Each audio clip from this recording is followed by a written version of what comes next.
Assalamualaikum warahmatullahi wabarakatuh. Kami dari kelompok 5 ingin mempresentasikan hasil kerja dari kelompok kami tentang jenis-jenis vaksin dan cara pembuatannya yang beranggotakan Rikawati Fitriana, Rizky Nurdiana, Siti Nur Indriah, Fani Hilda Kusumawati, dan Wahyu Budi Utomo. Berikut penjelasannya. Vaksin adalah bahan antigenik yang digunakan untuk menghasilkan kekebalan terhadap suatu penyakit. Pemberian vaksin dilakukan untuk mencegah atau mengurangi pengaruh infeksi penyebab penyakit-penyakit tertentu. Jenis-jenis vaksin. Jenis vaksin yang digunakan untuk mencegah penyakit tergantung pada beberapa faktor, antara lain sifat alami penyakit, cara infeksi, variasi karakteristik organisme, dan sifat respon imun. Yang A, yaitu berdasarkan bahan imun yang digunakan ada dua jenis vaksin, yaitu 1. Attenuated Whole Agent Vaccines, merupakan vaksin hidup yang terbuat dari virus hidup yang diatenuasikan dengan cara pasase berseri pada biakan sel tertentu atau telur ayam berembrio. Jenis vaksin ini memiliki karakteristik. Yang pertama, mempunyai kemampuan proteksi jangka panjang. Yang kedua, virus yang telah dilemahkan tersebut dapat bereplikasi di dalam tubuh, meningkatkan dosis asli, dan berperan sebagai imunisasi ulangan. Yang ketiga, keefektifan dapat mencapai 95%. Yang keempat, seringkali tidak memerlukan imunisasi ulangan. Yang kelima, tidak disarankan untuk pasien kompromis. Contohnya yaitu seperti vaksin polio atau sabin, vaksin MMR, vaksin TBC, vaksin demam tifoid. Yang kedua yaitu inactivated whole agent vaccines. Vaksin inaktif dihasilkan dengan menghancurkan infektivitasnya, sedangkan imunogenitasnya masih dipertahankan dengan cara yaitu fisik, misalnya dengan pemanasan, radiasi, dan kemis. Dengan bahan kimia fenol, beta-propiolakton, formaldehid. Dengan perlakuan ini, virus menjadi inaktif, tetapi imunogenitasnya masih ada. Vaksin ini sangat aman karena tidak infeksius, namun diperlukan jumlah yang banyak untuk menimbulkan respon antibodi. Jenis vaksin ini memiliki karakteristik memakai mikroba yang sudah dibunuh dengan formalin ataupun fenol. Contohnya yaitu seperti vaksin rabies, vaksin influenza, vaksin polio atau SARS, vaksin pneumonia, pneumokokal, vaksin kolera, vaksin pertusis, dan vaksin demam tifoid. B. Berdasarkan komponen virus. 1. Vaksin subunit. Vaksin subunit merupakan vaksin yang dibuat dari komponen virus. Teknik yang relatif baru dalam produksi vaksin adalah dengan melakukan cloning dari gen virus melalui rekombinasi DNA, vaksin vektor virus, dan vaksin antidioptip.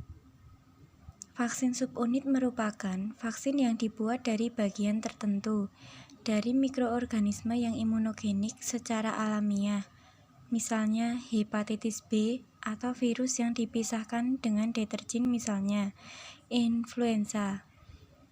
Yang kedua, vaksin idiotip. Vaksin idiotip merupakan vaksin yang dibuat berdasarkan sifat bahwa fragmen antigen binding dari antibodi yang dihasilkan oleh tiap klon sel B mengandung asam amino yang disebut sebagai antidioptip atau determinan idiotip yang dapat bertindak sebagai antigen. Vaksin ini dapat menghambat pertumbuhan virus melalui netralisasi dan pemblokiran terhadap reseptor pre-sel B. Yang ketiga, vaksin rekombinan. Vaksin rekombinan memungkinkan produksi protein virus dalam jumlah besar. Gen virus yang diinginkan diekspresikan dalam sel prokariot atau eukariot. Sistem ekspresi eukariot meliputi sel bakteri E. coli, Yeast, dan bakulovirus. Dengan teknologi DNA rekombinan, selain dihasilkan vaksin, protein juga dihasilkan vaksin DNA. Penggunaan virus sebagai vektor untuk membawa gen sebagai antigen pelindung dari virus lainnya. Misalnya, gen untuk antigen dari berbagai virus disatukan ke dalam genom dari virus vaksinia dan imunisasi hewan. Dengan vaksin bervektor ini menghasilkan respon antibodi yang baik. Yang keempat, vaksin DNA. Vaksin DNA naked plasmid DNA. Suatu pendekatan yang relatif baru dalam teknologi vaksin yang memiliki potensi dalam menginduksi imunitas seluler. Dalam vaksin DNA, gen tertentu dari mikroba diklon ke dalam suatu plasmid bakteri yang direkayasa untuk meningkatkan ekspresi gen yang diinsersikan ke dalam sel mamalia. Setelah disuntikan DNA, plasmid akan menetap dalam nukleus sebagai episom, tidak berinteraksi ke dalam DNA sel kromosom. Selanjutnya, mensintesis antigen yang dikodenya. Selain itu, vektor plasmid mengandung sekuens nukleotida yang bersifat imunostimulan, yang akan menginduksi imunitas seluler. Toxoid vaccinus. Vaksin yang dibuat dari toksin yang dihasilkan oleh bakteri tertentu atau tetanus atau difteri yang dilemahkan. Toksin ini masuk dalam aliran darah dan menyebabkan gejala penyakit. Toksin berbasis protein tidak berbahaya atau toksoid dan digunakan sebagai antigen yang dapat merangsang kekebalan. Untuk meningkatkan respon kekebalan, toksoid dilekatkan pada garam aluminium atau garam kalsium yang berperan sebagai adjuvan. Vaksin yang digunakan dalam proses imunisasi wajib atau yang dianjurkan dibagi atas 4 golongan vaksin, yakni 1. Vaksin hidup atau live attenuate. 2. Vaksin yang tidak aktif atau inaktif. 3. Vaksin toksoid. Dan 4. Vaksin rekombinan. Cara pembuatan vaksin. Vaksin dibuat menggunakan virus penyebab penyakit atau bakteri, tetapi dalam bentuk yang tidak akan membahayakan anak Anda. Sebaliknya, mereka malah melemah, dibunuh, atau bakteri tersebut akan mendorong sistem kekebalan tubuh bayi Anda untuk mengembangkan antibodi terhadap suatu penyakit. Vaksin dibuat melalui 3 langkah proses, yaitu 1. Antigen dihasilkan. Virus tumbuh di sel primer, salah satunya pada telur ayam untuk vaksin influenza.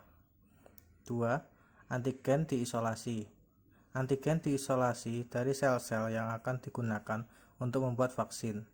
3. Tambahkan adjuvan, stabilisator, dan bahan pengawet. Pada vaksin adjuvan, berfungsi untuk meningkatkan respon imun terhadap antigen, stabilisator berfungsi untuk meningkatkan kehidupan penyimpanan vaksin. Dan bahan pengawet memungkinkan untuk penggunaan botol multidosis pada vaksin.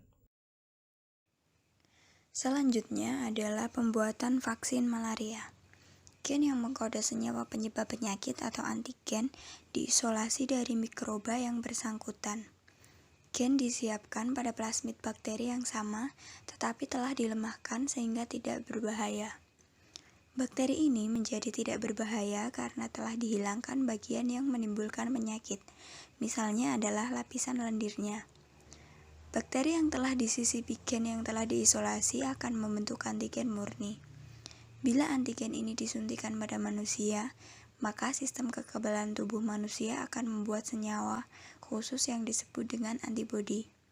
Munculnya antibodi ini akan mempertahankan tubuh dari pengaruh senyawa asing atau antigen penyebab penyakit yang masuk ke dalam tubuh.